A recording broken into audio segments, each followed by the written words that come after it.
सब बोलते हैं कि जीपी रेटिंग का एग्जाम और इंटरव्यू काफी आसान होता है, तो आपके कोर्स की जरूरत क्या है?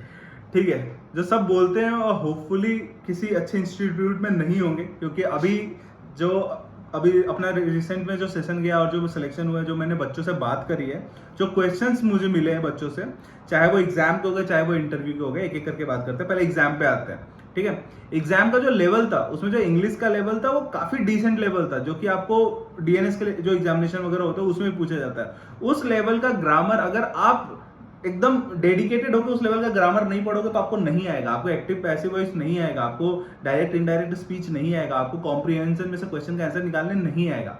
मैथ्स पे 10th लेवल का प्रॉपर मैथमेटिक्स आ रहा है, अगर आपको नहीं पढ़ा है आपने एक बार भी, तो भाई आपके लिए मुश्किल होने वाला। साइंस आपको 10th लेवल तक का आ रहा है, जिसमें न्यूमेरिकल्स भी पूछे जा रहे हैं, अगर आपने नहीं पढ़ा है तो आपको नहीं आएगा। Aptitude same, work energy time, ये सारी चीजें, परसेंटेज, जब तक आप प्रैक्टिस नहीं करोगे आपको नहीं आने वाला है। ठीक है, क्या प्रैक्टिस करना है, कितना प्रैक्टिस करना है, ये भी आपको नहीं पता। अगर मैं आज के दिन आपसे पूछ लूं, किससे पता करोगे ये चीज? ठीक है, ये हो गया अपना रिटन एग्जामिनेशन। इंटरव्यू के बारे में बात करें, इंटरव्यू में जब लास्ट अपना सेशन हुआ था, बहुत बच्चे आए थे। ठीक है, अपने जो बहुत सारे सिलेक्शन भी हुए हैं, मैंने सारे बच्चों से पूछा फर्स्ट क्लास में कि तुम्हारा इंटरव्यू को लेके क्या पता है तुम्हें। ठीक है, उनको तो सबसे पहले इंट्रोडक्शन नहीं आता, पहली चीज। दूसरी चीज, उनको ये नहीं पता था कि इंटरव्यू भाई इंग्लिश में होता है। तुम्हें लगता है जीपी रेटिंग का इंटरव्यू जो होता है हिंदी में होता है, वो तुमसे पूछेगा और भाई क्या हालचाल है, क्या नाम है, ऐसा कुछ नहीं होने वाला है।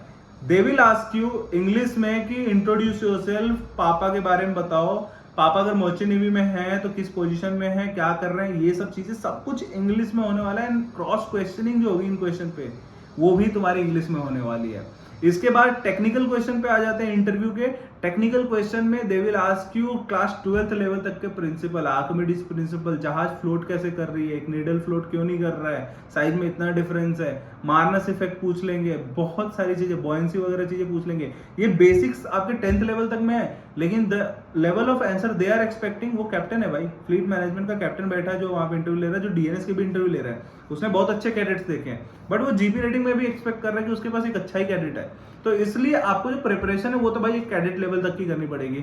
और पूरे ऑल ओवर इंडिया में किसी का कोर्स तो है नहीं, पहली बात जीपी रेटिंग का, और हमारे पास इसलिए है क्योंकि हमारा पहला गोल ये है कि हम आपको पढ़ाए अच्छे से। ठीक है, चाहे वो रिटन हो चाहे इंटरव्यू हो। दूसरा गोल हमारा ये है कि हम आपको उस इंस्टीट्यूट में भेजें जहाँ पे प्लेसमेंट हो, क्योंकि प्लेसमेंट अगर नहीं मिला तो कोई फायदा नहीं है। मैं आपको कहीं भी भेज दूं जहाँ पे हिंदी में इंटरव्यू हो रहा है, कुछ भी क्वेश्चन पूछ रहे हैं, कुछ बिना कुछ करे सिलेक्शन दे रहे हैं, वहां से आपको कुछ नहीं होने वाला है। वहां पे आपको सिलेक्शन नहीं मिलेगा, आपको वहां पे प्लेसमेंट नहीं मिलेगा, आप बस जीपी रेटिंग 6 महीने का करोगे, दैट इज यूजलेस कोर्स। ठीक है, तो वो चीज अपने को नहीं करनी है, अपने को एक प्रॉपर इंस्टीट्यूट में जाना है। और यही सब चीजें करने के लिए जो हमारा कोर्स बना है ना, वो आपको एक्सेलेंस यहीं पे देने वाला है। ठीक है, चाहे वो रिटन होगा चाहे इंटरव्यू होगा, हर जगह आपको एक्सेलेंस उसी कोर्स में मिलेगा। चाहे मेडिकल कोर्स हुआ, मेडिकल का कोर्स भी हम उसी में प्रोवाइड कर रहे हैं। तो everything in a single package. ठीक है, दिस इज वाई हमारा जो कोर्स है वो जरूरी है। ठीक है, तो अगर उसके बारे में पूरा इंक्वायरी लेना है, A to Z की क्या मिलता है, कैसे मिलता है, तो नीचे डिस्क्रिप्शन बॉक्स में गूगल फॉर्म मिलेगा, फटाफट जाओ गूगल फॉर्म फिल करो, बाकी चैनल को सब्सक्राइब करके बेल आइकन दबा दो ऐसे ही बढ़िया वीडियोस के लिए।